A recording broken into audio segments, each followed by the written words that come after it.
From the team you can trust, this is breaking news from News 8. And good morning, everyone. That breaking news out of Rochester this morning. 2 people are dead and more than 12 injured after a mass shooting on Pennsylvania and Short Street in the city. This is a neighborhood that is just east of the Rochester Public Market.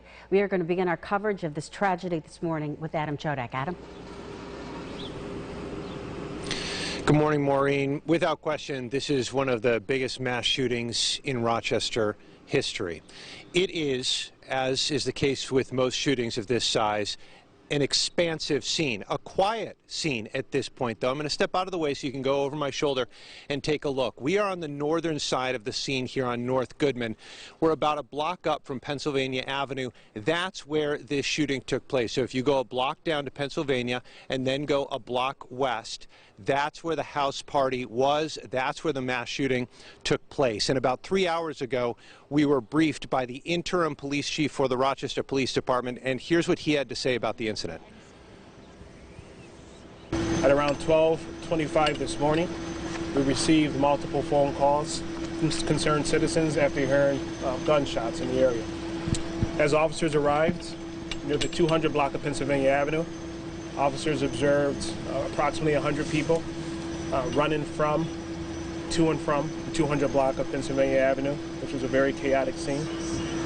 We can see and observe multiple victims of gunshot wounds at that time. In fact, in total, we have 16 confirmed victims of shooting. And I'm sad to announce that 2 of those 16 received a fatal wound. Right now, I'm unable to identify those 2 because we are still in the process of confirming that identification and notifying those families. But I can say one of our victims, deceased victims, was a male, approximately age 18 to 22, and the other was a female, approximately the same age, between 18 and 22.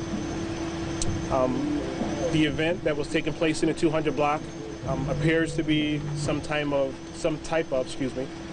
backyard party that the police department, up until the point where the 911 calls came in for the shots fired, was not aware of. In fact, we checked our records and we don't show any 911 calls for a disturbance or a loud party or even illegal parking. Again, it was not until we arrived that we realized what was taking place at the location, and did a very good job trying to manage the scene, trying to identify witnesses and victims and get them the medical treatment that they needed.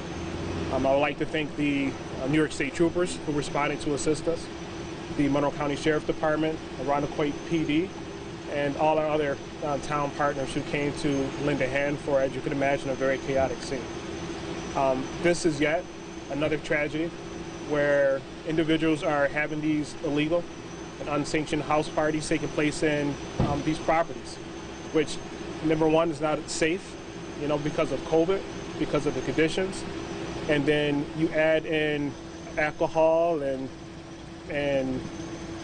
violence, and it just becomes a recipe for disaster. So I urge anyone who has any information to please contact the Rochester Police Department. This scene will probably be held for a considerable amount of time. We will notify you when it is open, and we are in the process also of trying to inform the neighbors and figure out a way that they can take care of the things they have to do tomorrow. But again, we will be here for the foreseeable future. Chief Simmons, are there any suspects in custody at this point? Right now, we do not have any suspects in custody. Do you anticipate that there were multiple shooters involved in this incident? It's too early right now to really tell. Can you give us Has a gun been recovered? We're in the process still of investigating, and we are looking for evidence that would help us solve this case.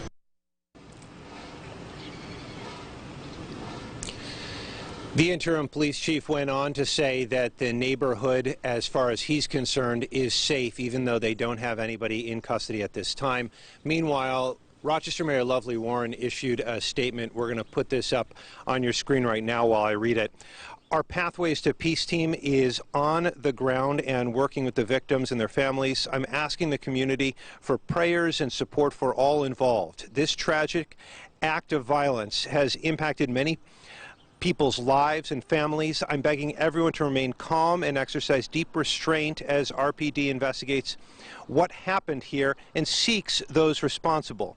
As soon as additional information is available, the police department will provide updates on this matter. Please keep our city in your continual prayers. Again, that's coming from Rochester Mayor Lovely Warren. We're going to continue our continuing coverage right now with Ericketta Koss, who is also live here at the scene. Ericketta?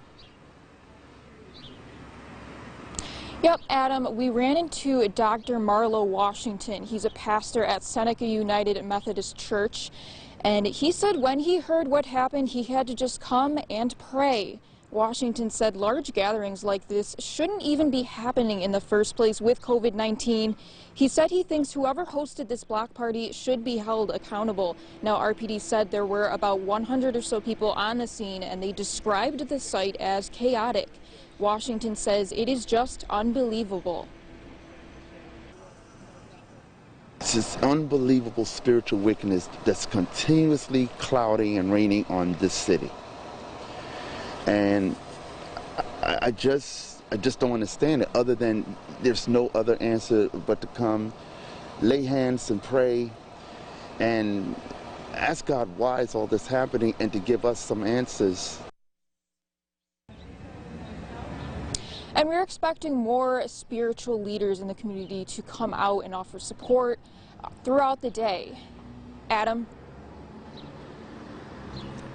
All right, Ericketta Koss, thank you. All of this comes amid the protests we've seen for more than 2 weeks here in Rochester in the name of Daniel Prude, those protesters calling for justice. And this particular incident happens not long after the retirement of the Rochester Police Chief, LaRon Singletary. The interim police chief was asked about all of this in light of this mass shooting. He said he doesn't have time to reflect on that. He and his officers just have to get the job done. We will continue to report from out here on North Goodman throughout the morning. Maureen, back to you. All right, Adam, thank you very much. To recap then, this breaking news story, Rochester police investigating a mass shooting at Pennsylvania and Short Street just before 12:30 this morning. When they arrived, we're told at least 100 people were fleeing the scene of what they believe was a house party. They found 16 people shot at the scene, 2 fatally, and the victims were a man and woman, both believed to be in their late teens. Police are asking anyone with photos or videos from that party to call 911. This is one of the worst, if not the worst, mass shooting in the city's history, and it comes just 1 month after the anniversary of another. A memorial service was held to remember the 3 young men who were shot and killed in a drive-by shooting on Genesee Street 5 years ago. On August 19, 2015, Raekwon Manigault, Johnny Johnson, and Jonah Barley lost their lives. 4 others were shot and injured. We will bring you another update on this breaking story in 20 minutes, so stay with us. And for the latest updates, you can always follow us on Twitter, Facebook, and our website, rochesterfirst.com.